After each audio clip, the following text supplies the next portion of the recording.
গোটা বিশ্বের সবগুলো আল্লাহর ওলি যদি একটা গ্লাসের পানিতে ফু দেয়, আর আপনার মা যদি আপনার মাথার মধ্যে হাত বুলিয়ে দেয়, আপনার মা যদি আপনার বুকে একটা ফু দিয়ে দেয়, সব পীর সাহেব একদিকে, মায়ের দোয়া আরেকদিকে, মায়ের দোয়া মুহূর্তে আল্লাহর আরশে পৌঁছে যাবে।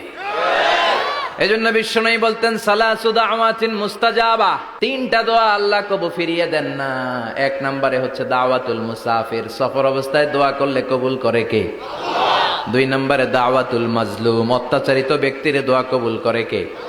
তিন নম্বরে দাওয়াতুল ওয়ালিদাইনি লিওয়ালাদিহি, মা বাবা যখন হাত তুলে ছেলে মেয়েদের জন্য আল্লাহর কাছে দোয়া করে, ওই দোয়াটাও কবুল করে কে? মাজারে মশারি দিবেন, লাল শালু দিবেন, আগরবাতি, মোমবাতি, কোন মানত?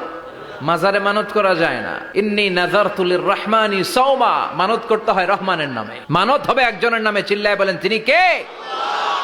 এজন্য মাজারে কিছু দেয়া যাবে না। এই ভণ্ডামি গোটা বাংলাদেশ ব্যাপী, আমরা বলে যাচ্ছি যতটুকু শুধরানোর শুধরাবে। হেদায়েত দেওয়ার মালিক একজন, চিল্লায় বলেন তিনি কে?